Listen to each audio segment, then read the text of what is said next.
जो चैलेंजेस हैं वो यकीनन अगर मैं ये कहूँ कि हिमालय नुमा है। चार्टर ऑफ नेशनल रिकंसिलिएशन है, ये इस हुकूमत का बहुत बड़ा प्रायोरिटी होगा। आर्टिकल 6 के तहत अगर मुकदमा चलाना है तो वेलकम चलाएं। डेमोक्रेटिक राइट है, उसको मुल्क को डिस्टेबलाइज करने के लिए इस्तेमाल करेंगे तो ये मैं नहीं होने दूंगी। बुशरा बीबी को एक छोटे से कमरे तक महदूद किया गया है। अस्सलाम वालेकुम नाज़रीन, आप रूबरू प्रोग्राम देख रहे हैं और मैं हूं आपका मेज़बान शौकत पराचा। आसिफ अली जरदारी साहब का इंतखाब भी हो गया और नए सदर ममलिकत आसिफ अली जरदारी साहब ने अपने ओहदे का हल्फ भी ले लिया। सूबाई हुकूमतें भी बन गईं, वफाकी हुकूमत भी बन चुकी। अवाम के मसाइल कैसे हल होंगे? कौन करेगा अवाम के मसाइल, जिसमें सबसे पहले महंगाई है। यानी अभी रमज़ान आ रहा है तो लहसुन और अदरक 100 रुपए महंगे हो गए, सब्ज मिर्च महंगी हो गई। मुल्क में इस वक्त गहरी तकसीम है।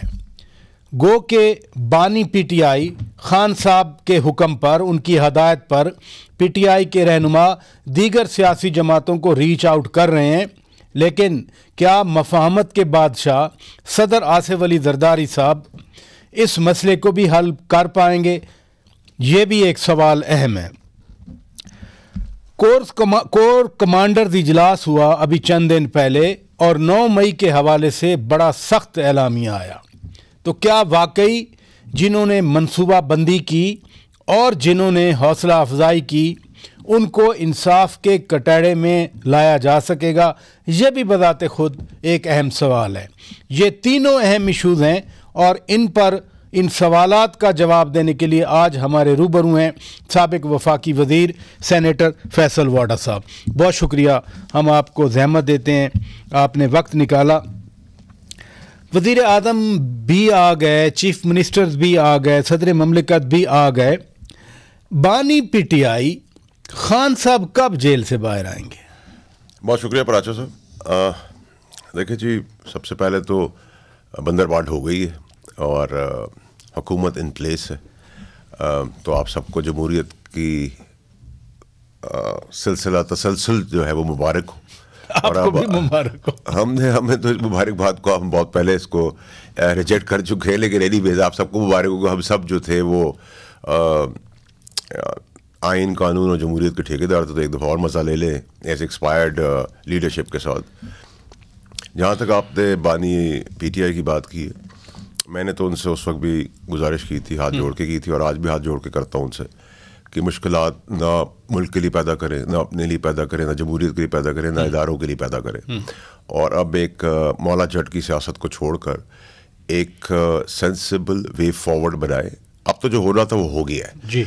अब होना जो हो गया है वे भी एक तरीके से अल्लाह ताला की मदद आ गई है, रहम आ गया अल्लाह ताला का कि एक साथ ही सब कुछ निबट जाएगा। अब किसी के हाथ में किसी को बुलाना, ले जाना, वोट दिलाना नहीं रहा। तो ये आखिरी इक़्तिदार है नून लीग का, उसके बाद तो है नहीं। तो इसको अब वे फॉरवर्ड देखे तमाशा और अपने लोगों को इस रोज़ जो ये जो कन्फेडरेशन की सियासत है और जलसे जुलूसों की है, अरेस्ट की है, इसकी उसकी उससे निकाले, बोले कि थम जाओ, बैठ जाओ, आराम से देखो। परेशानियां तो पाकिस्तान के 24 करोड़ लोगों ने बर्दाश्त कर ली है। आपने आगे की बात की, लेकिन मैं अभी 9 मई के हवाले से, आपने देखा होगा कोर कमांडर्स इजलास का एलामिया आया। सिर्फ मनसूबा साजों का ही नहीं बल्कि हौसला अफजाई करने वालों को भी जस्टिस देने की बात की गई है। वैसे हौसला अफजाई करने वाले कौन थे? देखिए पराचा साहब, सबसे पहले तो ये कि मैंने भी आपके प्रोग्राम में बता देता हूँ कि 9 मई के हवाले से अगर कोई तरमीम आर्मी एक्ट में करने की ज़रूरत पेश आई तो वो होनी भी चाहिए और होगी भी। और रूथलेस अकाउंटेबिलिटी होगी 9 मई के वाक़े के अंदर, उसमें कोई भी मुलविस हो उसमें किसी को अब स्पेस नहीं दी जाएगी, नंबर 1।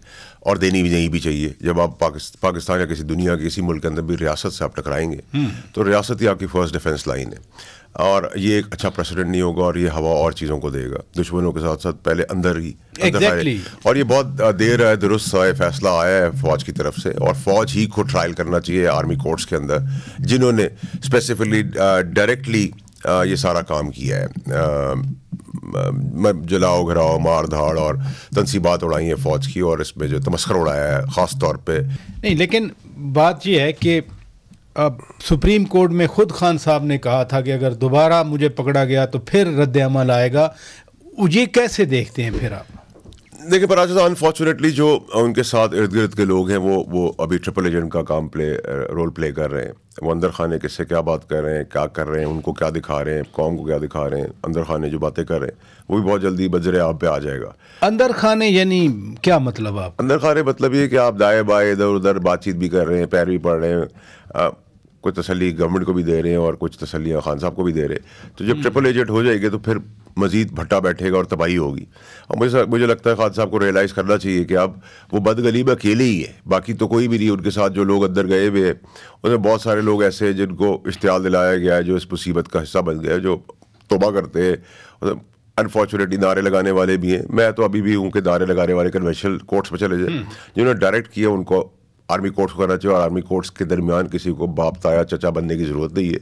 जिनका जो काम है, जिनके ऊपर जो अटैक हुआ है, उन्हीं की कोर्ट से फैसला करें। मिलिट्री कोर्ट्स में ट्रायल जारी था, सुप्रीम कोर्ट ने स्टे दे दिया। अब सुप्रीम कोर्ट जब स्टे वेकेट करती है या जो भी फैसला करती है, लेकिन जो अंडर ट्रायल रहे अब आपको मुख्तलिफ ओहदों पे भी नज़र आ रहे हैं, पार्लियामान में भी कुछ आ गए, फिर इनका क्या बनेगा? देखिए पराशर साहब, ये फिर बड़ा अनफॉर्चुनेट हमारा जो इंसाफ का इदारा है और हमारा जो आइन और कानून के रखवाले हैं, उनके ऊपर एक बड़ा क्वेश्चन मार्क फिर से बच गया। जो सुबह 11 बजे 6 पढ़ते हैं और शाम को 7 बजे 9 पढ़ते हैं उसी को, कि ये अनप्रेसिडेंटेड चीज़ें हैं कि जो आपको 9 मई में मतलूब है डायरेक्टली और इनडायरेक्टली, उनको आपने नॉमिनेट करने की इजाज़त दे दी, इलेक्शन लड़ने की इजाज़त दे दी, और अब उसमें से एक हमारा CM भी बन गया है KPK का।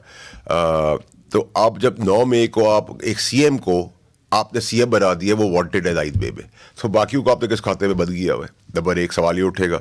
नंबर 2 ये कि कानून उसको वांटेड को लेने जाएगा CM को। जब CM को लेने जाएगी पुलिस फोर्स, तो एक पुलिस फोर्स उसकी प्रोटेक्शन के लिए खड़ी होगी, एक पुलिस फोर्स को लेने आएगी, उसकी मदद के लिए आप सिविल आर्म फोर्सेस को बुलाएंगे, जैसे रेंजर्स और FC होती है। जब वो आएंगे तो क्या होगा? खून बहेगा। तो ये खौफनाक मंजर आपको नजर आ रहा है? बिल्कुल खौफनाक मंजर बनाया गया है। इस खौफनाक मंजर को पेड किया गया, इस खौफनाक मंजर को पेश किया गया, इसको इम्प्लीमेंट कराया गया है। इसकी कोई जरूरत नहीं थी। मतलब कोई भी PTI का हो, दून का हो, काफ का हो, पीपल्स पार्टी का हो, किसी का भी खून बहे, हमारे अपने लोगों का खून बहे, खून चाहे एक ड्रॉप भी गिरे तो तकलीफ दे अमल है। सेंसिबिलिटी प्रिवेल करनी चाहिए, अकलबंदी से आगे जाए। आपको कई दफ़ा पीछे 2 कदम बढ़ के फिर तैयारी करके आप किससे कह रहे हैं? मैं तो PTI से कह रहा हूँ, और किससे कह सकता हूँ मैं? देखिए कल के दिन भी तमाशा आपने देखा प्रोटेस्ट का, ठीक है? क्या आप प्रोटेस्ट कर रहे हैं, अरेस्ट हो रहे हैं, ऑप्टिक्स जा रहा है, आपने गवर्नमेंट को भी, अब जो गवर्नमेंट है अच्छी है बुरी है, वो गवर्नमेंट है, छोले खाने से आई है, 447 से आई है, 45 से आई है, 18 के तरीके से आई है, रिग्ड आई है, नमाज पढ़ के आई है, यही है अब। ठीक है, अब इसका मातब और तकलीफ तो हम बर्दाश्त करेंगे, लेकिन बहुत अरसे बर्दाश्त नहीं करने की जरूरत कौम को मायूस होने की जरूरत नहीं है, क्योंकि इसके आने वाला वक्त अच्छा आ रहा है पाकिस्तान के लिए, जब आप सब एक ही दफा में आप सबसे निजात पा लेंगे। आप ये आखिरी इक़्तिदार है लोगों का। आज भी पाकिस्तान में आप 50% प्रॉब्लम्स, अनरेस्ट, एक बेचैनी जो पाकिस्तानी के अंदर, मैं कहता हूँ गरीब आदमी शायद भूखा भी रह लेगा, बिजली का बिल ट्रिपल भी दे देगा, पेट्रोल ट्रिपल भी प्राइसेस दे देगा, अगर ये सारी शक्लें हटा दे। लेकिन क्योंकि अब ये हुकूमतें, आपने दुरुस्त फरमाया, हुकूमतें बन गई, आपको अच्छा लगे बुरा लगे यही हुकूमतें हैं, तो क्या ये हुकूमतें डिलीवर कर पाएंगी? नहीं, इसमें तो कोई क्वेश्चन नहीं है ना। क्यों? देखिए पॉसिबिलिटी नहीं है। आप देखिए, मैं बाकी शोज का रिकॉर्ड का आपका ही बना रहा हूँ बड़ा साहब। अब वो ये कि आप पहले रमजान से इस गवर्नमेंट का आपको टेस्ट केस के लिए कुछ जरूरत नहीं है। जितनी बातें करते हैं, तूफान बातें करते हैं, गालियां देते हैं, गिरमान से पकड़ते हैं, फिर एक ही टेबल में बैठ के बेहसी और बेशर्मी से गले मिल के बैठ भी जाते हैं, मुबारकबादें भी देते हैं। तो अनफॉर्चुनेटली हमारी जो जमहूरियत है या सियासत है, वो बेशर्मी का, बेहयाई का नाम है। ठीक है जी, ये कोई इज्जतदार काम तो अब रहा नहीं। आप मैं सुबह आपको गाली दूं और फिर आपका शाम को चाय पी रहा हूं, तो देखने वाले भी हंसते हैं आपके ऊपर। तो गाली नहीं देनी चाहिए। नहीं सुनिएगा फराज साहब, अब इसका टेस्ट केस क्या है? इस गवर्नमेंट का फेथ, इस गवर्नमेंट की लाइफ लाइन, इस गवर्नमेंट की परफॉर्मेंस के लिए आपको बहुत आगे जाने की जरूरत नहीं। पहले रमजान में मैं एक ट्वीट करूंगा, आपको बताऊंगा ये कीमतें आज देख ले, 15वें रोजे में फिर ट्वीट करूंगा, डबल से ज्यादा होगी। एक गरीब आदमी की कमर टूट चुकी हो चुकी। मैंने आपको बताया कि 100 रुपए लहसुन की कीमत बढ़ गई, 100 रुपए अदरक की बढ़ गई, ये जो सब्ज चिल्ली है, सब्ज मिर्च है, ये 400 रुपए पे। मैं कराची के रेट्स आपको बता रहा हूँ, कराची के अवाम कल से ये भर रहे हैं पैसे। अच्छा सर, तो अब आप मिर्चें खाएं, जमहूरियत की मिर्चें मजा भी देंगी, धुआं भी निकालेगी, आंख से आंसू भी निकालेगी, निकलेगी, चीखें तो निकलेगी। और दूसरा ये कि आपने तो अभी से कह दिया डबल, मेरी पेशेंट गोई आपने खराब कर दी है। मैंने कहा फिर भी 15 दिन का टाइम देता हूँ, आइंस्टाइन को भी टाइम देता हूँ, बुज़ार 2 को भी टाइम देता हूँ, स्टार प्लस के सूबे को भी टाइम देता हूँ, मौला जट के सूबे को भी टाइम देता हूँ, पेरिस के सूबे को भी टाइम देता हूँ, दे रहा हूँ टाइम। सबको टाइम दे दिया, सबको एलाइज बना लिया, प्यार कर लिया, लिपटा लिया, सब बन गया, बहुत प्यारे प्यारी जबरदस्त। आप अच्छे, आप आगे चले, आप पहले वोट दें, आप मुझे वोट दें, सब टाई कुर्सी शाही सीट हो गए ना, सब बैठ गए अपनी जगह। अब आपने जो कांटों का ताज था वो सर पे तो बनाया नहीं बनाया, आपने कुर्सी पे रखा है और बिठा दिया है, तो चीख भी निकली और झटका भी आया है। तो अब वो झटके कौम को भी मिलेंगे, तो लेने के लिए तैयार हो जाए। आप सबको जमहूरियत का मजा था ना, अनरेस्ट नहीं था केयरटेकर के अंदर। अनकॉन्स्टिट्यूशनल चीज भी अगर थी तो अनकॉन्स्टिट्यूशनल, तो आपने इलेक्शन नहीं कराए थे पंजाब और केपीके में, तो आपने किसको क्या सजा दे दी, वरना आधी कैबिनेट इधर से फारिग हो जाएगी। अच्छा, फिर से आपने एक्सपेरिमेंट देखिए, आइंस्टाइन रजाई साहब ने बड़े रीजनेबल वर्ड यूज किया, काम उतार दिया उन्होंने। आइंस्टाइन का मतलब ये तजुर्बा करने वाले, नाकाम और कामयाब, इनोवेटिव। ठीक है, इनोवेटिव तो हम देख चुके हैं। इनोवेशन की खिलाफ वर्जी आपने बात की, मुझे ब्रेक भी लेना है।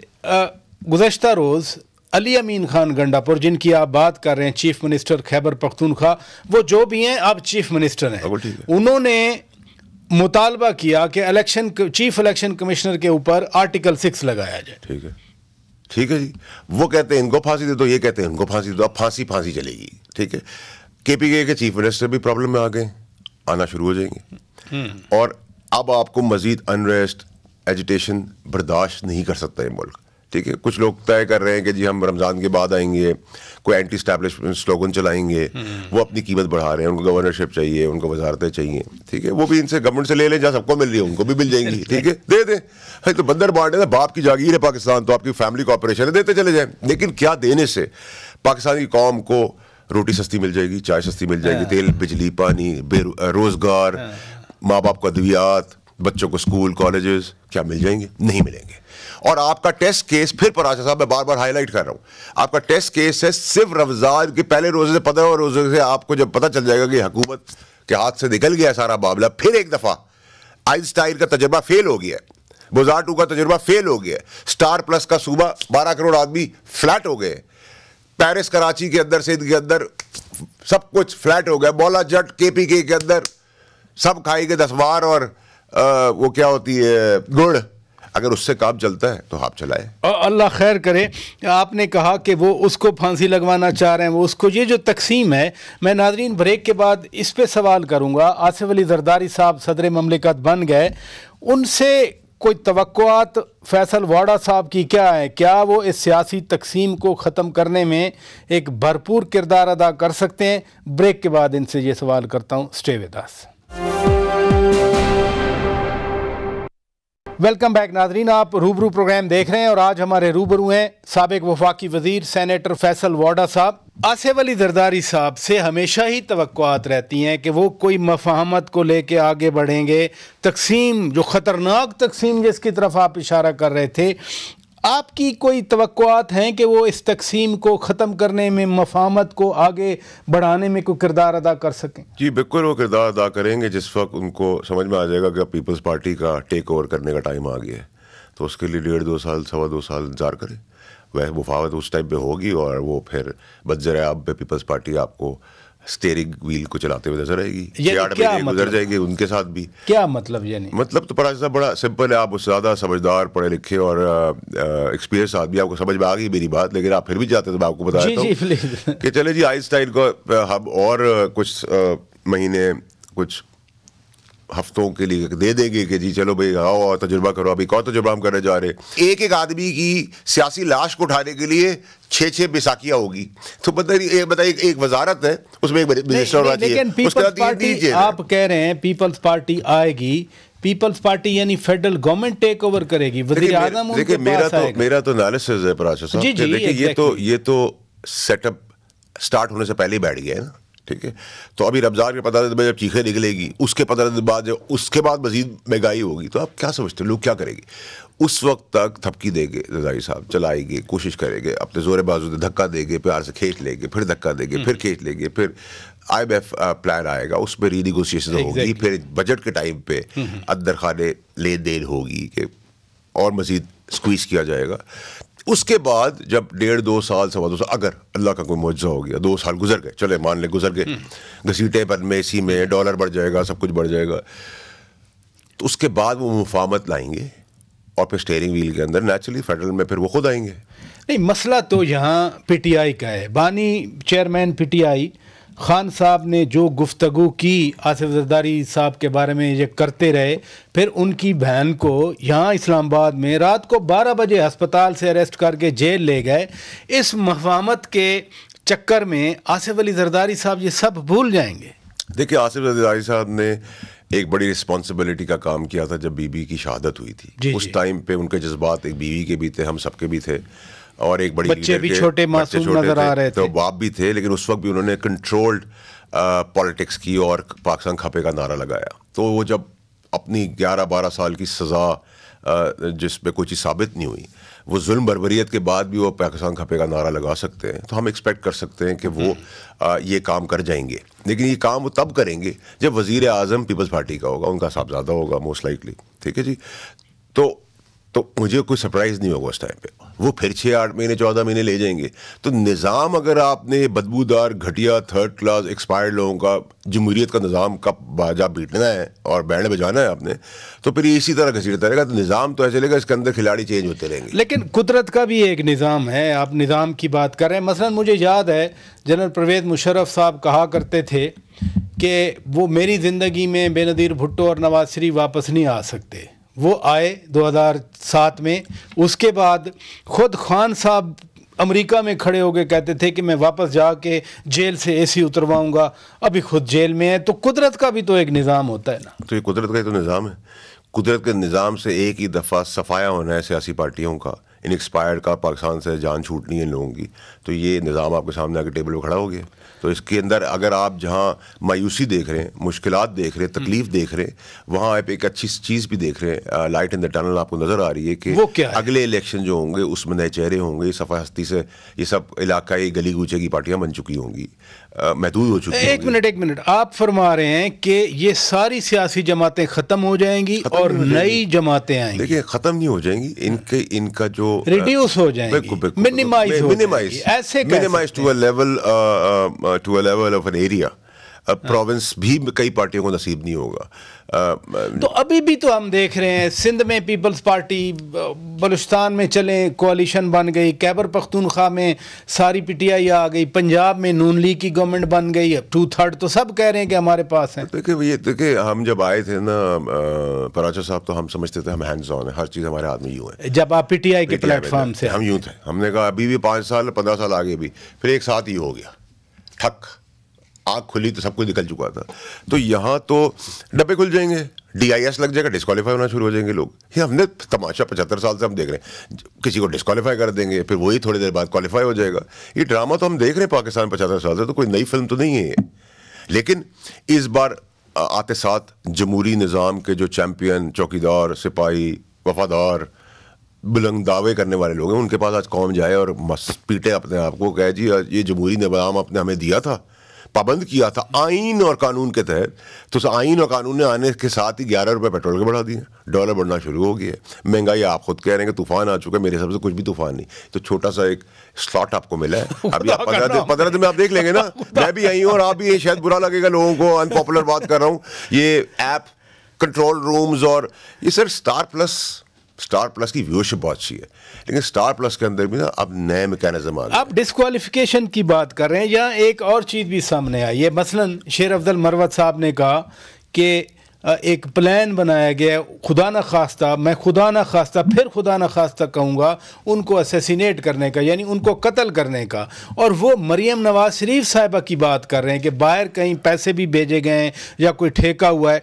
शांदना गुलजार साहिबा आपकी कॉलीग रही हैं, उन्होंने भी इल्ज़ाम लगाया था ज़िले शाह के हवाले से, वो भी मरियम नवाज शरीफ पे लगा था। तो फिर ये क्या ट्रेंड है? देखिए पर अनफॉर्चुनेटली, देखिए मैं तो बड़ा सख्त सियासी मुखालिफ हूँ मज़ार 2 का भी, लेकिन ये बड़ा भोंडा इल्ज़ाम है और बहुत ही छोटा और घटिया इल्ज़ाम है। कोई भी पार्टी किसी के ऊपर भी इस तरह का भोंडा इल्ज़ाम ना करे, उसमें 2-4-5% भी अगर बिकने का माल हो ना तो आप ज़बरदस्ती भेज देते हैं कि उसने कत्ल कराने की कोशिश की। ये भोंडा इल्ज़ाम है, ठीक है, एक थर्ड क्लास इल्ज़ाम है। मेरे ख्याल से ये भी आउटडेटेड पॉलिटिक्स हो गई है जिसके अंदर आप इस किस्म के इल्ज़ाम बेहुदा लगा दें जिसका कुछ सर पैर ना हो। सो जितने मैं मुखालिफ हूँ, मैं उतनी क्लैरिटी से आपको बात कर रहा हूँ कि बहुत ही इर्रीजनेबल और घटिया इल्ज़ाम है। यानी इसमें आपको कोई सदाकत नहीं है, सब्सटेंस, कोई 0.01% भी इसमें कोई सब्सटेंस नहीं है। अच्छा, हम बात कर रहे हैं इस सियासी तकसीम को ख़त्म करने के लिए कुछ तो पॉजिटिव इनिशिएटिव्स लिए हैं बानी चेयरमैन पीटीआई खान साहब ने। उन्हीं की हदायत पे उनकी पार्टी के लोग सैयद असद कैसर साहब वो मौलाना फजलुर रहमान साहब के पास भी गए और महमूद खान अचकज़ई को तो उन्होंने सदारती उम्मीदवार बना दिया। आपकी नज़र में आपके साबिक लीडर बानी चेयरमैन पीटीआई खान साहब कुछ रिट्रोस्पेक्शन कर रहे हैं इस तरह के इकदामात लेकर? देखिए, मैं समझता हूँ कि अभी भी उनको जो गाइड कर रहे हैं लोग, वो मिसगाइड आज भी हो रहे हैं। अगर तो ये स्टांस है उनका रिकन्सिलिएशन का, तो फिर रिकन्सिलिएशन अगर आप देखिए, मौलाना साहब के साथ हमारी कोई ज़ाती दुश्मनी तो थी नहीं। हमें 15 साल तक हमें ब्रेन वॉश किया गया, ट्रेन किया गया, ठीक है। तो उस ट्रेनिंग के बाद आप जब रिवर्स गेयर लगा सकते। अचकज़ई साहब को आपने कहा मुल्क दुश्मन है, हमने नहीं कहा था, हम तो बच्चे थे उस वक्त। आपने कहा फौज दुश्मन है।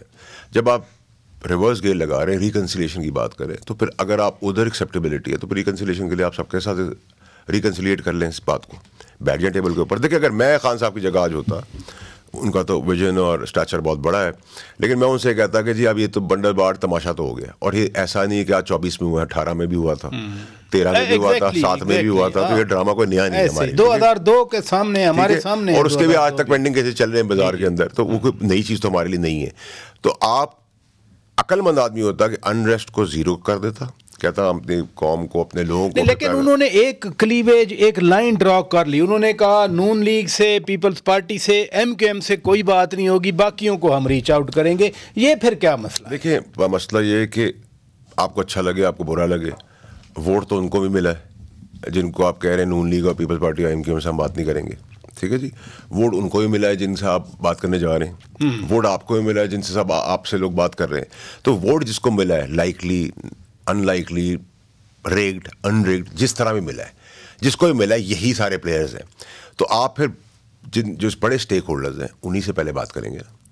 और अक्लमंदी ये कि आप टेबल पे गए कि जी हमने कड़वा गुड़ मान लिया, पी लिया, 18 में आपके साथ हमने किया, 24 में आपने हमारे साथ कर लिया, चलें जी अब आप चलाएं गवर्नमेंट चलाएं और लोगों का तमाशा देखें। जब लोग तमाशा देखेंगे तो आपको रोडों पे आने की ज़रूरत नहीं है, अमलात को नुकसान पहुंचाने की ज़रूरत नहीं है, बच्चों को ख्वार करने की ज़रूरत नहीं है। अब किसी का बाप बच्चा है, गाड़ी के अंदर बैठा है, छोटा बच्चा है, मासूम है, वो देख रहा है बाप को मेरे अरेस्ट कर रहे हैं, तो खेचमताई हो रही है, कोई गोली चल जाए, कोई बच्ची गाड़ी के नीचे आ जाए, कोई बच्चा नीचे आ जाए, मोटरसाइकिल वाला कोई गिर जाए, कोई एक्सीडेंट हो जाए, क्या ज़रूरत है? So much risk is there. आप कह रहे हैं कि वो देखें, लेकिन फैसल वाडा साहब के साथ नादरीन ब्रेक के बाद मैं ये सवाल रखूँगा इनके सामने।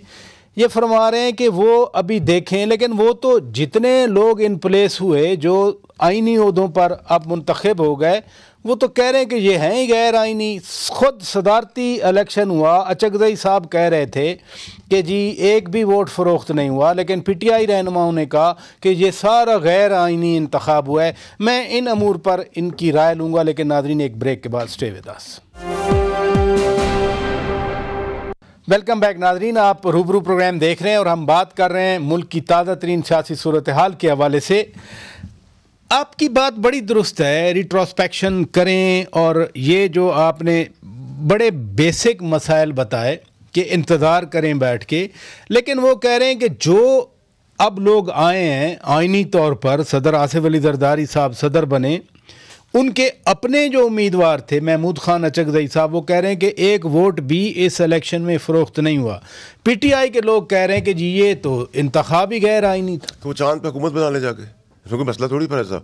मैं आपसे इख्तलाफ करता हूँ, आप एंकर हैं, आप शो के मालिक हैं, आप आज चैनल में बैठे, मैं उस कुर्सी उस टेबल पर आके बैठूंगा, कहूँगा भाई मैं उनसे बात करूँगा, पर ऐसा तो ये बेवकूफ़ी आपकी मेरी है। तो अगर बेवकूफ़ी करें, वो चांद पे हुकूमत बनाए, चांद पे CM बनाए, चांद पे प्राइम मिनिस्टर बनाए, चांद पे प्रेसिडेंट बनाए, सेंसिबल काम करें ना। ये काम जो आज 24 में हुआ या 18 में हुआ था, वाइस वर्सा हो गया जी, जो रेजावू जो आपने किया था वो आपको वापस नजर आ रहा है। तो उसके तहत आप भी इंतजार कर लें, आप इंतजार करें। देखिए मैं तो इस ख्वाहिशमंद था इसका कि अगर आप पीटीआई गवर्नमेंट दे देते तो उतना उन्होंने बैठ जाना था। अगर आपने इनको गवर्नमेंट दे दी, इन्होंने इनका भट्टा बिल्कुल बैठ गया है, स्टार्ट होने से पहले ही बैठ गया। आप जो फरमा रहे हैं कि 2018 उनके साथ हुआ था, 2024 अब बराबर हो गया, यही बानी चेयरमैन पीटीआई खान साहब कहते हैं कि ये नहीं होना चाहिए। देखिए पर फिर तो 2002 में भी हुआ था, 88 में भी हुआ था, 90 में भी हुआ था। तो फिर तो सब कुछ होता रहा है ना पाकिस्तान के अंदर। तो पाकिस्तान के अंदर इस चीज़ को ठीक कौन करेगा? जब मैं कहता तो लोगों को बहुत तकलीफ होती है। आपका अदालती निज़ाम, इंसाफ का निज़ाम जब तक वो ठीक नहीं होगा, जब तक कोई नहीं होगा। आप बार बार ये नहीं कह सकते हम तो ये फैसला दे रहे हैं कि हमारे पीछे कोई खड़ा हुआ है, तो जो पीछे खड़ा है उसका नाम लो, भाई पीछे खड़ा हुआ है। या आप इतने कमज़ोर ना हो कि आपकी फाइलें हों, ठीक है, आप एक जगह पे खड़े हो ना, या आप इल्ज़ाम लगाएं या आप ना इल्ज़ाम लगाएं। जब आप बेल दे देंगे तो आप जब बेल देंगे तो मैं कौन होता हूँ रोकने वाला? एस्टैब्लिशमेंट कौन होती है रोकने वाली? आवाम कौन होती है रोकने वाली? आप जेल दे दें, कोई जीप में बिठा के ले जाएगा, हम जीप के आगे खड़े हो जाएंगे। बड़ी सिंपल सी बात है। लेकिन ना इसी सदारती इलेक्शन के हवाले से जब वो कहते हैं ये गैर आईनी है, उनकी कंटेंशन है कि मखसूस नशिस्तों का अभी फैसला नहीं हुआ उनकी नज़र में। वो इलेक्शन कमीशन ने तो खैर मुस्तरद कर दी अचकज़ई साहब की दरख्वास्त भी कि इलेक्शन डिले किया जाए।